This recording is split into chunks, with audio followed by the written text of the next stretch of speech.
Okay, hello everybody. I'm going to get started. My name is Anna Kaminska, and today I will be talking to you about my PhD project and the results of my first study. I will be talking about the exploration of effects of national and professional culture in helicopter pilots. So if you have any questions throughout the presentation, feel free to post them in the live chat, and I can get to them at the end of the presentation. And yeah, let's get going. So first of all, I want to talk to you about what is culture. So culture relates to shared norms, values, and practices that are associated with a nation, organization, and profession. Culture influences everything we do, the way we communicate, the way we behave, and quite often without us even realizing it. It quite often becomes apparent when a culture clash occurs. So when you meet somebody who comes from a different culture and you realize that your views contradict. So today we're going to talk about two types of culture. National culture, which is based on geographic country of origin, so where somebody was born or where did they spend most of their life, and where did they grow up, basically. And professional culture, which is based on a person's profession or training background. And in helicopter pilots, we are going to be focusing on the training background, so whether they were military trained or civilian trained. So why is culture important? Culture has been identified to be an input factor in that affects crew and mission performance in both fixed-wing aviation and in space missions. And it has become apparent that a successful, when cultures can interact together successfully, it leads to a successful mission, whereas if there are any issues and any culture clashes in any of these three culture types, that can lead to mission failure or incident. So in aviation, national culture has been linked to flight safety. It has been found that it can affect flight safety, and things like power distance can lead to higher incidence of accidents. So power distance relates to the norm of the relationship between a subordinate and their superior.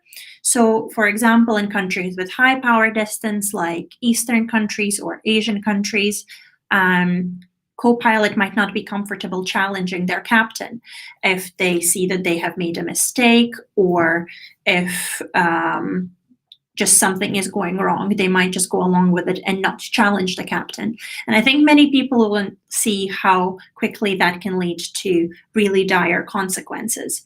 So in UK, which is generally considered a low power distance country, that might be less of an issue. However, if you have a multinational cockpit where there are pilot and co-pilot, captain and co-pilot are from different cultures, that might have an effect. So most of the research is more than 20 years old on cultures. But in modern days, it has becoming even more important to study these things, because helicopter flight crews are often comprised of multicultural teams that fly as part of multicultural companies.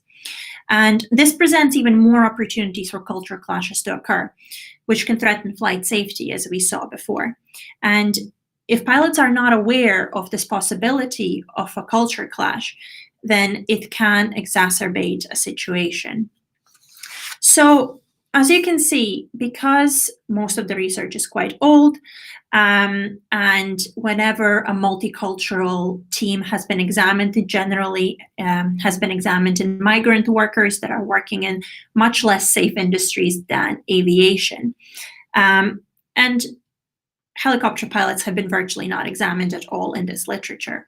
So to this end, we aimed to explore pilots, managers, and trainers' views on the effects of culture on in-flight safety behaviors, and to determine which aspects of culture, professional or national, are perceived as potential factors that might influence in-flight safety behaviors, performance, and or training.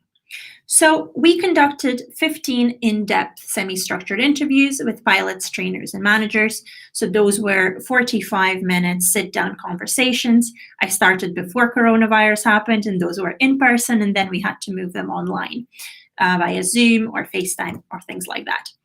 And in these interviews, we had a list of questions that I wanted to ask, but if the conversation steered a different way, then we could follow up on things. It wasn't a completely prescribed interview process. So each one was slightly different. We had a mix of ex-military and civilian pilots participating that came from both UK and other countries. And they were all part of a UK base of an offshore transport operator. So then these interviews, the data was analyzed using inductive content analysis. I'm going to briefly walk you through it. So in the first stage, codes are generated in primarily inductive manner. So that means I'm reading what the person has said in an interview, and I am paraphrasing it and creating codes that way. And we did have a small deductive aspect in a sense that only information that was related to culture and to safety was coded. So if somebody spoke about something completely different to that, then that part of the interview was not coded. Then in second stage, codes were reviewed and streamlined to ensure that they make sense, most importantly, and that they're descriptive of the actual data rather than just me interpreting what somebody has said, and that they are standalone, meaning that they aren't very similar codes from different interviews, so then those would be merged. In stage 3, the codes, the categories are generated. So first we had the 2 main culture categories, the national and the professional culture. And then within each of these culture types, interpretive categories were generated, which encapsulated the underlying trends in the data. And each category was named and a description written. It's going to be a little bit more apparent when we actually move on to the data, so I hope I'm not confusing you too much. So in stage 4, I started writing up and doing some small coding tweaks. So that would be going back into the data, writing up these descriptions, pulling the most illustrative quotes, and if I realized that there's spelling mistakes or things like that, I would correct those at that point. And finally, the results tables were generated where how many times each category was mentioned, was written up, and things like that. And the data saturation, which is the point at which no new categories emerge after each next interview, was reached by interview 14, and then we did the interview 15 as a confirmatory measure to make sure that there really are no new themes coming up. So let's move on to the exciting part, the data. So what we found, one overarching category that was outside of the culture types that related to working with people irrespective of culture. And we also had 8 categories under the 2 main culture types, 3 under national culture and 5 under professional culture. So working with people irrespective of culture, there were 2 categories under here. The first one was individual character exerts a bigger influence than culture. Here, as you can see in this quote, people talked about that you can have problems with people from the UK and that it's completely irrelevant because everybody is different. So that related to certain aspects. So whether there would be a conflict based on culture, and that's most likely where people said things like these. And a very interesting and very important was the second category, the importance of standardization for elimination of cultural influence. As you can see from this quote here, people spoke about that standardization of practices within the organization can eliminate cultural influence. It can really make sure that national culture does not negatively influence flight and flight behaviors, and that these differences and these issues can crop up mostly when there is little to no standardization. So I think this is a very interesting takeaway point for organizations, that developing very strong standardization procedures within the company can actually really help to mitigate any issues that might arise due to other cultural influences. Then we're going to talk about national culture. And here, as I said earlier, we had three main categories, starting with language barriers can present difficulties. Here, people mostly talked about how language can lead to misunderstandings or issues, especially in emergency situations, and that speaking slower and clearer with non-native speakers is quite important. Pilots also pointed out, however, that the standardization in the language within the cockpit can mitigate some of these issues, and just having that standardized language that is imposed is actually quite helpful. People also spoke about minimal differences in the Western world. So here pilots mentioned that pilots from European or Western countries are quite similar due to the standardized Western training that they most often do, that there's quite a low power distance in European countries, same as we see from the theory, from the literature that I read earlier, and that there's a higher power distance in Southern and Eastern countries. And finally, within national culture, we also found that pilots from outside of EU are different. Here, pilots mentioned various anecdotal differences that they have observed in American, Arab, and African pilots, I believe. However, the number of mentions of these experiences was rather low, so I'm not going to present you with any quotes because they might not be completely adequate and completely represent how it might be. However, what multiple people did mention is that non-European flying is perceived to be a lot riskier than European or UK flying because the rules are so strict here and within Europe in general. So when you move away from these strict rules, it can be perceived as a bit more risky. So moving on to professional culture. Most of the categories actually come from professional culture, and pilots spoke in great depth about the differences in both the training and the flying as part of military or civilian organizations. So starting off, military culture was described as being underpinned by taking calculated risks and finding ways to get things done, as you can see in this quote.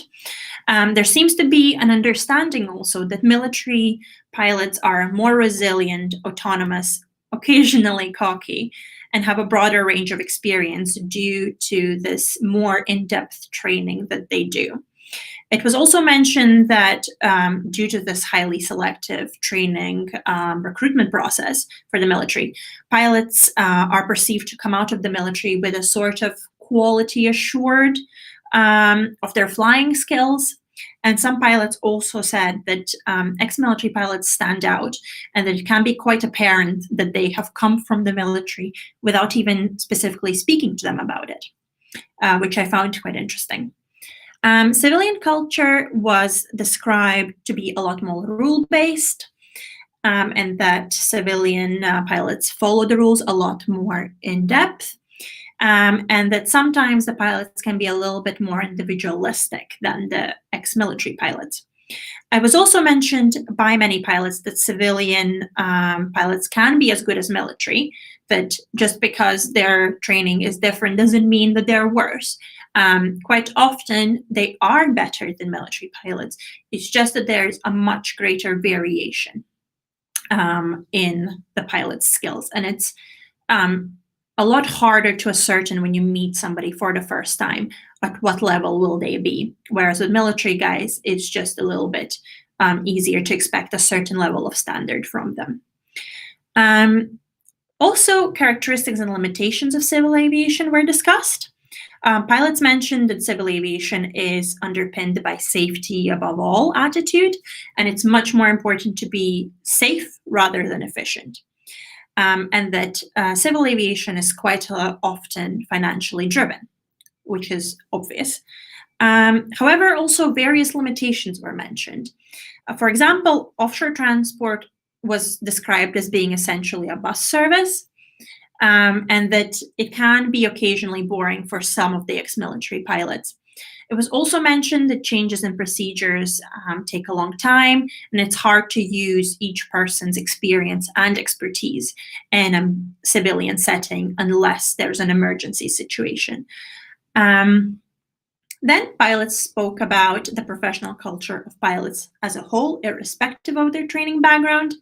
It was mentioned that pilot is a pilot is a pilot, as which I pulled as my title, meaning that there's a certain underlying personality similarity amongst pilots, and that all pilots are able to adapt to their work. They were described as being motivated, goal-oriented, and trying to do things efficiently and being quite ambitious. It was also mentioned that a variety of jobs makes pilots better and more understanding, whether that variety comes from the military background or a civilian pilot having flown in many different environments. And finally, pilots mentioned that early influences on the development of professional culture are very important. So quite often they influence the way pilots approach their flying for the rest of their careers. Just in the way they interpret the rules, the way the organization is set up, the way there's a power distance within the cockpit, that it does greatly influence the way pilots approach whichever jobs they then take on in the future. So that's the results that I'm going to be sharing with you today. And what does this actually tell us? Well, this data really gave us extensive insight into the pilot's perception of culture and its influence on performance, safety, behaviors, and training. This is probably one of the most in-depth accounts of the culture that I have seen around in recent years. And these in-depth interviews really gave us a wealth of very interesting information. The key themes discussed were the importance of standardization to eliminate the impact of culture or at least reduce it, the international differences, and the language barriers.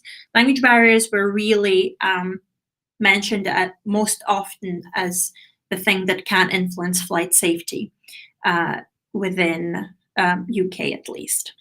However, what was the most interesting was just the complexity of comparisons that was drawn between military and civilian training. Because that is something that hasn't really been explored in the literature and that there's very little information on. And it was quite interesting to see the profound impact of training background for the rest of pilots' careers. So what probably the most mentioned comparison, I believe, by almost every single pilot that I interviewed was the safety versus efficiency. It is very clear that in the military, getting the job done and taking calculated risks is the most important thing. Whereas in the civilian world, it's safety above all. And while it's absolutely clear where the disparity comes from the different mission types, because obviously in the military, you're trained for the worst case scenario, which would be war, in which case you have to go and do things, even if it's risky, despite them being risky. And in civilian world, obviously, you can't take almost any risks, because if you do try to be efficient, but you have an accident, that can completely destroy an organization. However, what was interesting is that some ex-military pilots did admit that they would still try to get things done a little bit more efficiently within the rules, but only if their co-pilot was happy. So this was something that mainly was brought up by captains, the ex-military captains, and they said that they would want to try to do something differently in a more efficient manner within the rules, but only if their co-pilot was happy, because there's absolutely nothing in the offshore transport business that is worth upsetting the co-pilot over, which I found quite interesting. And also another thing that was brought up was the differences in the military versus civilian training. Military training was described to be as much more in-depth, much longer, and much more harder to get through than civilian training. And pilots spoke about that actually created a difference in the approach to flying. So the civilian flying was perceived to be a bit more rule-based, whereas the military flying was expected to be a lot more flexible, change plans regularly, and just be a lot more on the move, I guess. Also, what was mentioned were certain personality differences. So currently, it's a little bit unclear whether the certain personalities are attracted to military or civilian training, or whether the training actually changes a pilot's personality. But as you saw probably from the examples that I provided you with, there does seem to be the sort of difference in the way the military pilots are described versus the civilian pilots are described. But it also could be just a difference between military pilots describing themselves and their civilian colleagues, and vice versa. So I don't really want to draw any concrete conclusions about the personality differences, but there does seem to be some sort of ideas out there. Right, so what are the next steps? So I am currently beginning recruitment for a second study, which is going to be examining the effect of national and professional culture on non-technical skills. And for that, we're going to be examining both the impact of individual culture, so how an individual and their nationality and their professional background influences their non-technical skills, and also how does having a multicultural cockpit, and here I'm talking about multinational or from different training backgrounds, how that combination can potentially impact non-technical skills, whether it does and in what way, if it does. And for that, we will be distributing this questionnaire to multiple worldwide locations of one company. This way, hoping to get a much more in-depth view at the different national backgrounds as well, not just a UK perspective, which we got in the first study. Yeah, so thank you so much for your attention. And I'm ready to take any questions that you might have at this point. Feel free to post them in the live chat, or you can also email me at any point, whether you have questions that you realize that you have later, or if you want to know more about this, or you want the slides, I'm happy to share them as well. So yeah, thank you so much also to my funders, CHC and ESRC. And yeah, thanks so much. I'm ready to take your questions if you have any.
Oh, thank you so much.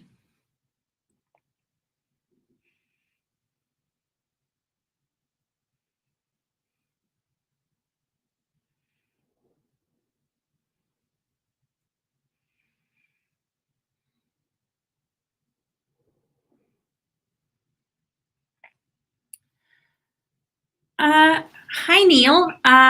Thank you. So regarding working within the rules but doing something different, do I have an example?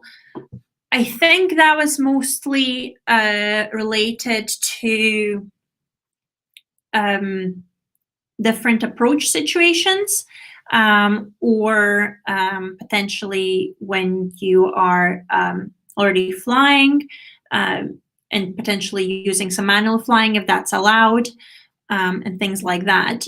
I don't really have any particular examples at the moment because I analyzed this data earlier in the summer.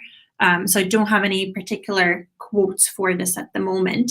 But if you want, you can drop me an email and I can have a look over that particular code and see what sort of examples come up. And if you're interested, I can then probably jot you down a few lines about that.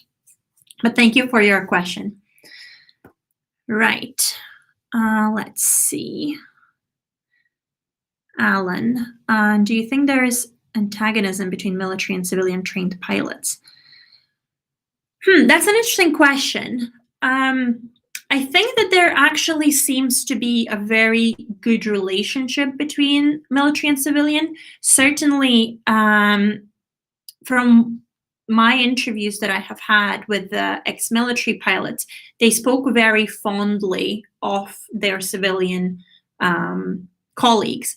It wasn't derogatory in any sort of way. They spoke about that civilian pilots are just as qualified as them and quite often quite a lot better than them. It was mostly that there is just this sort of level of standard that you expect from a military pilot. And it's mostly that the first time entering a cockpit with a civilian pilot, you didn't really know what to expect fully.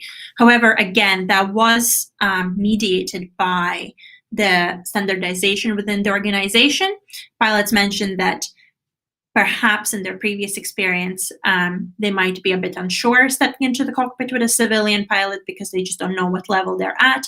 However, within the organization, because of the very strong standardization that is present, and just strict training before flying on the line, that there actually aren't any differences. And civilian pilots also spoke quite nicely about the military. I guess it was mostly just poking fun at that, standing out and just having a slightly different personality than the civilian pilots.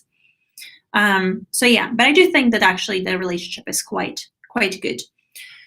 Alistair, do you have any plans to look more closely at the difference in military and civilian training and the learning that may be extracted from that? Yes, that's the short answer. I'm actually really interested in this because that is something that there seems to be pretty much no literature on, at least that I could find. That's something that I personally find very interesting because various national differences have been described within the literature, but this military and civilian training background really hasn't. And I feel that being a helicopter pilot actually is quite different because entering a civil workforce is a lot easier coming from a military background than it would be entering any other profession from a military background, perhaps, because you just are already trained. Yes, you still have to go through some conversion courses and things from what I understand. But there seems to be less barriers to enter a civil world. So I do find it really interesting. So I really do hope to look more into it. Alex, on the subject of national culture in particular, how will your studies account for the adaptation of behavior to new cultural norms? That is something very interesting. I'm not entirely sure yet,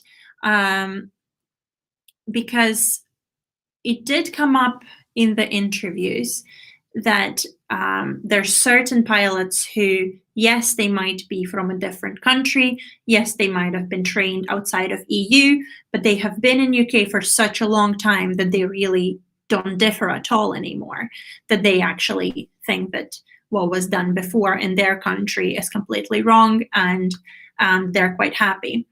I think it's always quite an interesting thing to look at, And I'm not sure entirely how to account for it, because I think people who don't fit in and who don't necessarily adapt to the norms, they leave. So you don't really see them. You see the people who have adapted, unless you catch them in maybe their first year. But yeah, that's a very interesting point, and that's something that's actually quite hard to account for. Oh, I see that you have also posted the process palette of one. Actually, I'm going to go through.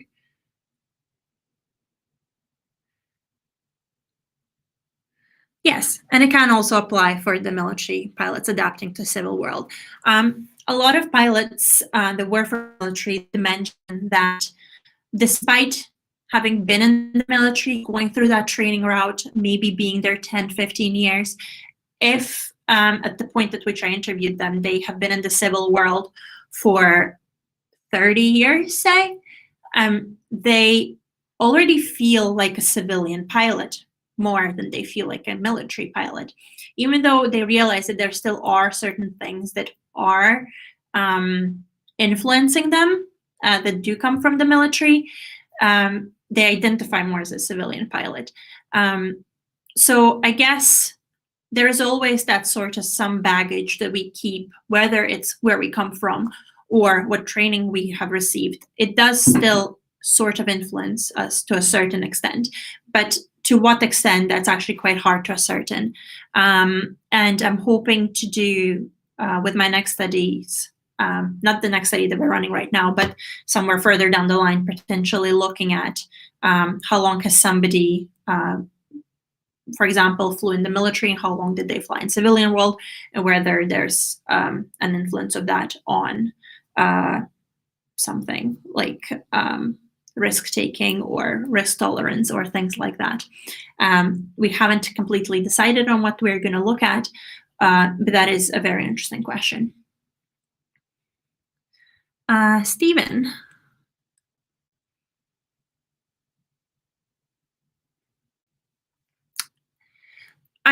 So how do I see culture and diversity training being included in crew training as a whole? I do think that it needs to be brought up potentially in CRM classes or CRM modules, and pilots just need to be really made aware of it, because I think that it's mostly being caught out by it that can have the greatest influence. If, for example, ex-military and a civilian pilot sit inside the cockpit together and they don't realize that they might have an issue in something that they do, and then it comes up, that can be potentially a greater detriment. So it's that unknowing and being caught out by it. I think that just integrating them into CRM classes, especially if they are done as a group, and having these conversations and potentially dedicating an hour or two to, discussing where these pilots and this potential group have come from, what's their training background, what sort of things are normal in their cultures, what do they think is normal, and maybe potentially having some prompt questions to discuss, about challenging authority, about avoiding uncertain situations and things like that. I think just, integrating that into group training is the way to go, in my personal opinion, because I think it needs to be done in some sort of maybe informal scenarios where people can just get together and chat. But these conversations do need to be had, in my opinion. So having them in CRM classes, since culture has been included in the CRM curriculum in UK now, I think it would be a good thing. Hope that answers your question. Neil, did your studies cover scenarios whereby the national culture of management influenced the flight deck performance? No. So in the current study, where we chatted did interviews with both management and pilots and things, that didn't really become apparent that the culture of management might influence things that much. I think it might be due to the fact that the people that I spoke to came from, the organization was in the Western world, their management was Western as well, and the space, again, was in UK, so it was quite Western. So they potentially didn't feel that difference. However, with the new study that we're doing, which is going to cover all the locations across the globe, that might become a bit more apparent in some other locations that aren't in the Western world. But yeah, that is a good question. I'm not entirely sure, but I do think that because these multinational companies exist right now, it might sometimes be hard to adopt somebody else's ideas if they clash with the norms within your culture, within which you operate. Steph, thank you. I'm glad it was interesting.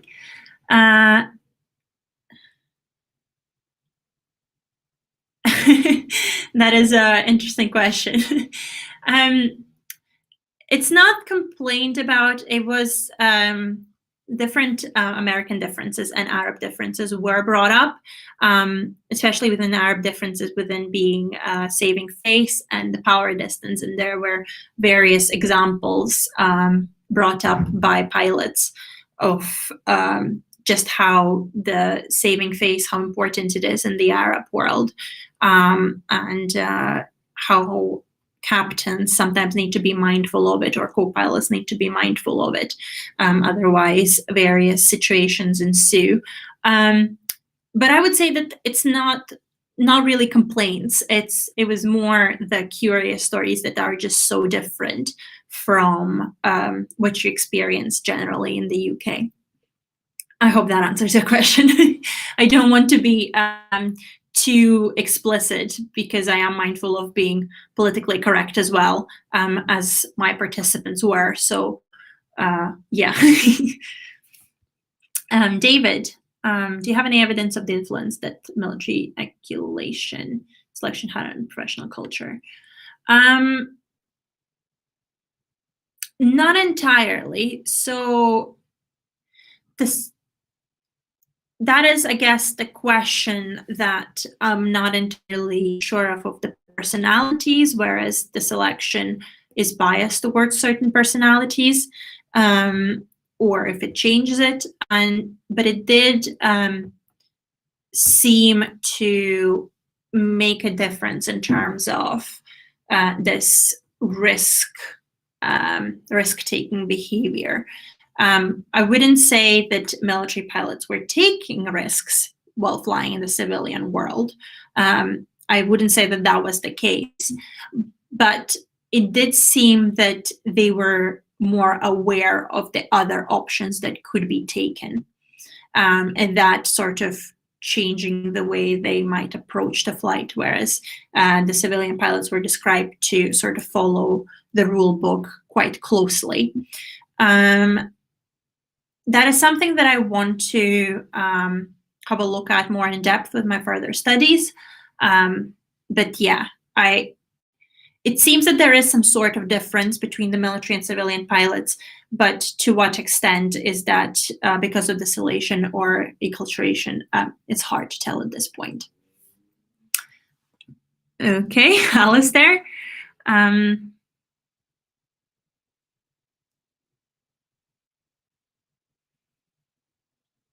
Okay. I am not entirely sure what you're talking about, Alistair, but it does sound quite interesting. So if you want to drop me an email, I would love to hear more about it. If it's forestry, then it might be outside of my scope, but certainly within our lab, the Applied Human Factors Lab, we do run all sorts of stuff. And I think there is another PhD student who's working with forestry staff right now. So it does sound quite interesting. So if you want to drop me a line, I would love to hear from you. Alan? Okay, is there a defined time that it takes somebody to adjust? And would a long-established workforce be better than a constantly changing one? So the adjustment time question is something I actually asked. And it seems that the adjustment time varies very greatly across the various different things. So, for example, it might be a greater cultural change, and it was mentioned that it does take somebody fresh out of the military longer to adapt to working in the civil world and in a civil organization, whereas for somebody who was either trained in a civilian world or has already worked in a different civilian organization, it might take a little bit less time to adapt. It was also mentioned that what matters is the experience of the particular flying that is done. So whether it's of just the different environments, because I'm based in Aberdeen, so I was talking to pilots who are flying in the North Sea, and it is described as a much more rougher environment to fly in than what a lot of pilots are used to. So from that standpoint, some people said that military pilots were potentially sometimes quicker to adapt to flying in the North Sea because they have a greater range of experience. Whereas if a civilian pilot wasn't trained here, then it might take them a bit longer. However, the cultural adaptation of just getting used to the way organization works seemed to be faster for either civilian pilots or who have already worked in the civilian world before coming to work within the current organization. And would a long-established workforce be better than a constantly changing one? That is something I'm not sure of, because while there are benefits in having a well-established workforce that works together really well and is basically a well-oiled machine, there is certain benefits in having new people coming in because they bring in new ideas. They might bring in new approaches. Maybe, having done the same task differently in a different organization can help them bring those fresh ideas. And yes, they might take a while to be put in place, but if they are better, and they might eventually be taken on board. And if it's just a constant rotation, yes, it might be difficult to work together and to establish that team feeling that, of course, is very beneficial. However, having a certain rotation is certainly good in terms of just bringing in those new viewpoints, those new experiences, and new approaches to doing things, as well as just keeping it a bit more interesting, I guess, for the team of finding new people. Because for some people, flying with the same people day in and day out can be quite boring and quite grueling. But I guess it's just a balance of the two. Having a completely constant team cannot be that good, but also if you just have a constant rotation, that's not great either. It's just finding that balance, I guess. Alex.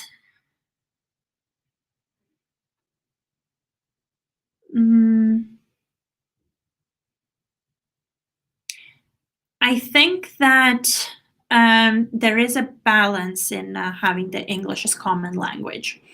I think it suppresses some cultural differences in terms of, the standardized language that needs to be used. I think that's really good because that means that during flight, you don't really feel that difference that much, or just using the same language can be really helpful.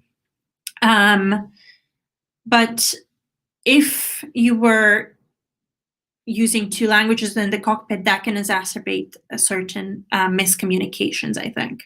So if it was that people could communicate in two languages, it can just lead to certain issues or missing things or miscommunicating things. So I do think that having English as a common language is good because it does help with that standardization. However, again, it's just making sure that everybody is on that same level of English to be able to work together successfully. But essentially, I do think that it does suppress the cultural differences, but in a good way, if that makes sense. Okay, thank you so much for your questions. I guess we probably still have about more minutes if there are any other questions. These have been really interesting questions for me, so thank you so much for bringing them. Again, I want to point out that you can email me at any point, and I'm always happy to have a chat or talk about any different studies or any inputs, as well as always happy to recruit more participants, of course. So yeah, I will stick around for 10 more minutes. Neil.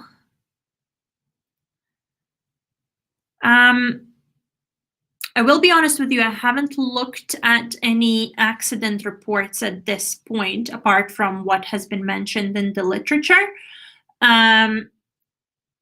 There certainly have been examples of cultural issues leading to crashes in fixed-wing aviation. But thank you so much for pointing me towards this one. I will write that down so I can have a look.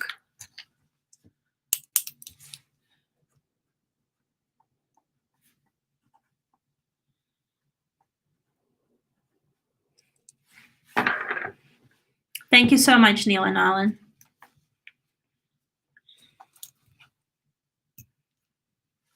Thank you.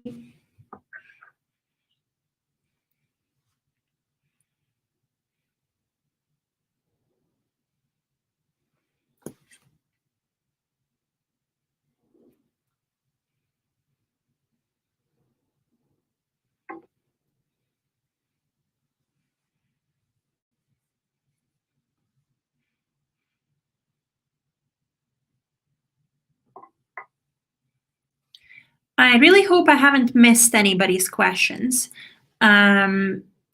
because right now I can only see the live chat. So if somebody posted in the comments, I might not be able to see it at the moment. But if that's the case, I'll try to either reply to that there, or you can follow up with an email as well.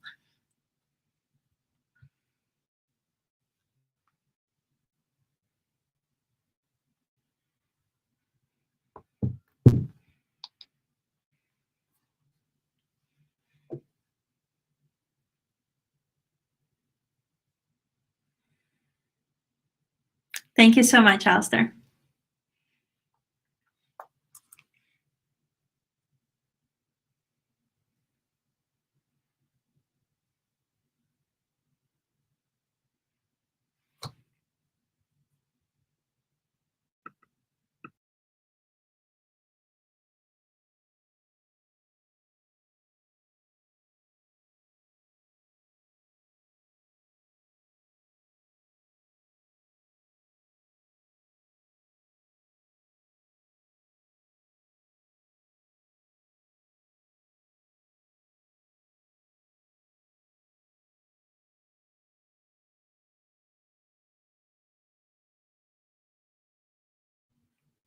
Thank you, David.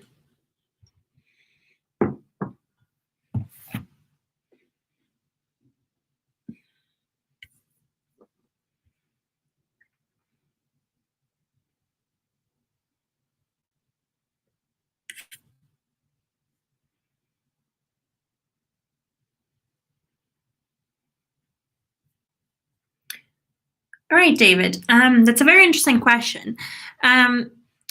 The face saving was mostly mentioned when talking about Middle Eastern cultures. I do think that it is present to some degree in most cultures, and certainly, I would like to be able to save my face whenever I mess up. However, I think it's exacerbated to I don't want to say dangerous degree, but to a much higher degree in Middle Eastern cultures, because some people go to extreme lengths to save their face, essentially. I think that it's just because both co-pilots and captains might engage in that behavior. So if a captain makes a mistake and co-pilot doesn't want to upstage them and doesn't want to point out that they made a mistake, whether that is because they are afraid to do so or uncomfortable to do so, or because they don't want to endanger the authority of the captain, it can lead to very dangerous consequences. I think it's something that is trained a lot in the aviation industry right now. It certainly seems to be a very important component of the simulator training, from what I've heard, that co-pilots are encouraged to challenge authority. And the captains that I spoke to that were in these training roles, they told that they are always encouraging their co-pilots to always point out any differences or any mistakes that they might have made. And sometimes they make mistakes on purpose to make sure that the co-pilot points them out in simulators. So I think that in the Western world, there's just, even though we might want to save face, it's to a lesser degree, and it's also there's a point made in training to avoid that. Whereas I'm not sure whether that is made in Middle Eastern countries or not. Most of the examples that were given to me were actually given by ex-military pilots who had a lot more experience flying with people from Middle Eastern countries. So I don't know also how much of that might be a military Middle Eastern thing and, the authority within the military. It might be that civilian flying, because it's so much more focused on safety and actually avoiding any possible thing that might threaten safety. But yeah, I think to an extent it is universal, but it is exacerbated in certain cultures. I hope that answers your question. I think I've gone quite a long way around it.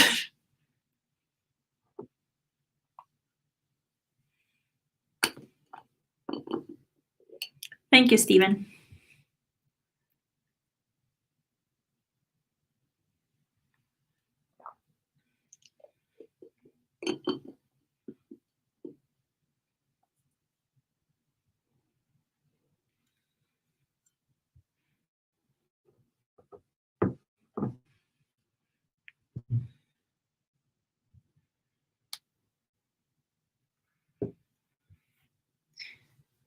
Okay, I think I'm going to wrap up here. Thank you so much for everybody who has joined and who is still here. Yeah, I really enjoyed talking to you, and I really enjoyed everybody's questions. So again, as I've said a million times, feel free to email me. I'm always happy to chat. But I hope you guys have a lovely day, and yeah, hope to hear from you again. Bye.